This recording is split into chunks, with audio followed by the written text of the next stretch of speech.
नमस्कार। उत्तर प्रदेश की राजनीति को समझना हो तो कुछ सीटें हैं जिन्हें देखना बेहद जरूरी है। फतेहपुर उन्हीं में से एक है। ये एक ऐसी रणभूमि है जहां हर 5 साल में सियासी हवा का रुख बदल जाता है। आज हम आंकड़ों और जमीनी हकीकत की मदद से इसी रणभूमि का विश्लेषण करेंगे। ये समझने की कोशिश करेंगे कि यहाँ के नतीजे सिर्फ हार जीत नहीं, बल्कि समाज और अर्थव्यवस्था में चल रही गहरी उथल पुथल का एक आईना है। इस विश्लेषण को हम 4 हिस्सों में देखेंगे। सबसे पहले जमीन पर उतरकर समझेंगे कि मुद्दे क्या हैं, फिर आंकड़ों के खेल को देखेंगे, इसके बाद चुनावी मुकाबले की बारीकियों को परखेंगे और अंत में फतेहपुर के बदलते राजनीतिक इतिहास को समझेंगे। इससे पूरी तस्वीर साफ हो जाएगी। किसी भी चुनाव को समझने का सही तरीका हमेशा जमीन से शुरू होता है। वोट शेयर और जीत हार के शोर से पहले ये जानना जरूरी है कि फतेहपुर के आम इंसान की जिंदगी कैसी है, उनकी रोज की चुनौतियां क्या हैं और वो असल में चाहते क्या हैं। तो ये है फतेहपुर, उत्तर प्रदेश के दिल में बसा हुआ। यहाँ की सामाजिक पुनावट में लोधी और ठाकुर, ओबीसी समुदाय की एक बड़ी भूमिका है और यही सामाजिक समीकरण यहाँ की राजनीति की नींव है, हर चुनावी गणित का शुरुआती बिंदु। जब हम लोगों की शिकायतों को देखते हैं तो एक बात बिल्कुल साफ हो जाती है। यहाँ की लड़ाई बड़े राष्ट्रीय मुद्दों पर नहीं, बल्कि रोजमर्रा की जरूरतों पर है। देखिए, सबसे बड़ी चिंता 30% लोगों के लिए खेती का संकट और कर्ज है। उसके ठीक बाद बिजली और सड़कों जैसे बुनियादी ढांचे की कमी। मतलब साफ है कि लोगों के लिए सबसे पहले पेट और रोजी रोटी का सवाल आता है। और यहीं पर फतेहपुर की कहानी में एक दिलचस्प मोड़ आता है। यहाँ एक ही छत के नीचे 2 भारत बसते हैं। एक तरफ हैं युवा, जिनकी आबादी 30% है और उनकी आंखों में बेहतर शिक्षा और नौकरियों के सपने हैं। तो दूसरी तरफ है उनकी पिछली पीढ़ी, जो खेतों में लगातार बढ़ते आर्थिक दबाव से जूझ रही है। एक की आकांक्षा और दूसरे का संघर्ष, यही तनाव यहाँ की राजनीति को चलाता है। यहीं पर संवैधानिक मूल्यों की बात आती है। हर नागरिक को सम्मान के साथ जीने का हक है, चाहे वो एक किसान हो या नौकरी की तलाश में एक नौजवान। तो ये थे जमीन के मुद्दे, लोगों का दर्द, उनकी उम्मीदें। लेकिन जब मतदान का दिन आता है तो ये भावनाएं वोटों में कैसे तब्दील होती हैं। चलिए अब आंकड़ों की दुनिया में चलते हैं और फतेहपुर के बदलते हुए सियासी मिजाज को समझने की कोशिश करते हैं। 2022 के नतीजों को देखिए जरा। ये कोई एक तरफा जीत नहीं थी, ये एक बहुत ही करीबी मुकाबला था। समाजवादी पार्टी और भाजपा के बीच सिर्फ 4% का फर्क था। जब मुकाबला इतना काटेगा हो तो इसका मतलब है कि जमीन पर हवा किसी भी तरफ बह सकती है और एक एक वोट की कीमत है। अब जरा लंबी तस्वीर देखते हैं। पिछले 1 दशक में एक बहुत ही अहम पैटर्न सामने आया है। समाजवादी पार्टी का वोट शेयर लगातार और मजबूती से बढ़ा है, जबकि भाजपा के वोट शेयर में उतार चढ़ाव देखा गया है। ये किसी एक चुनाव की कहानी नहीं, बल्कि एक धीमी लेकिन स्थिर राजनीतिक शिफ्ट का संकेत है।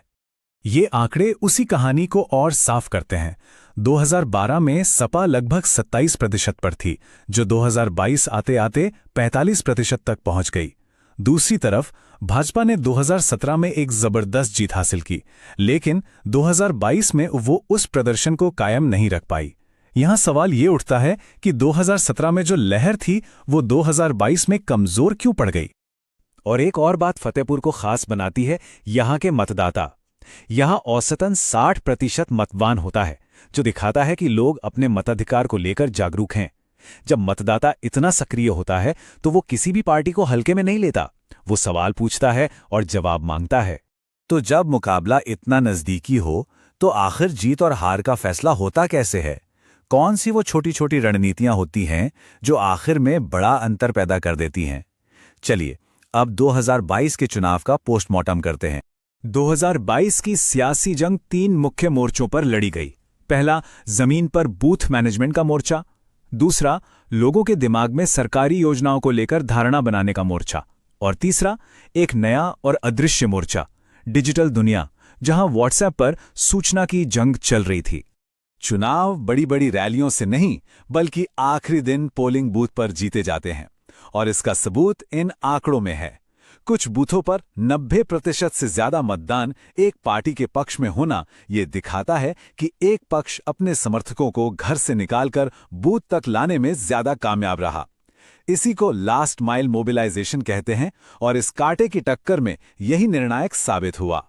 योजनाओं की जमीन पर लड़ाई और भी दिलचस्प थी। ये सिर्फ योजनाओं के होने या ना होने की लड़ाई नहीं थी, बल्कि उनकी कहानी कहने की लड़ाई थी।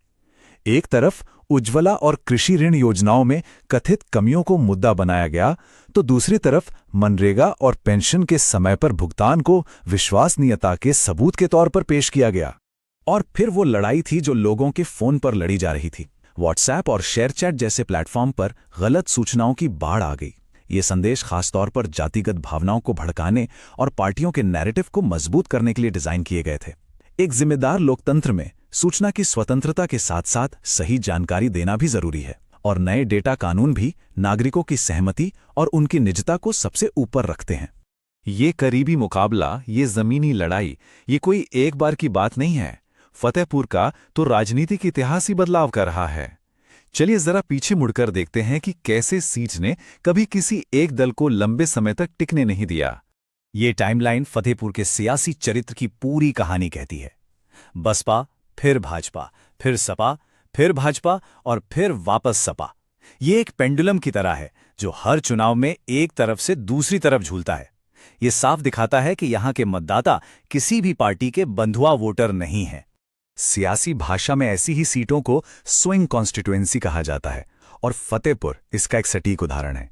इसका सीधा सा मतलब है कि यहाँ के मतदाता हर बार पार्टियों से उनके काम का हिसाब मांगते हैं। अगर काम किया तो वोट मिलेगा, नहीं तो अगली बार कोई और।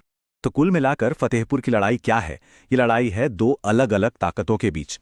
एक तरफ है समाजवादी पार्टी की स्थानीय समुदायों में गहरी पैठ, जो एक पुराने बरगद के पेड़ की तरह है, और दूसरी तरफ है भाजपा का संगठित कैडर और बूथ मैनेजमेंट, जो एक अनुशासित मशीन की तरह काम करता है।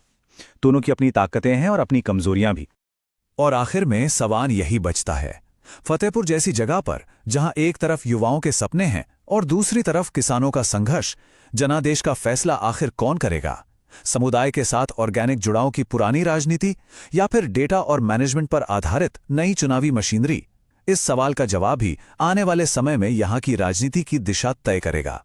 अगर आप एक जन केंद्रित नेता बनकर अपने निर्वाचन क्षेत्र का उत्थान करना चाहते हैं तो blueprintstrategies.ai से संपर्क करें। ईमेल है mgr@blueprintstrategies.ai या कॉल करें 0800 4204 1602 पर। राजनीति से परे एक उद्देश्य।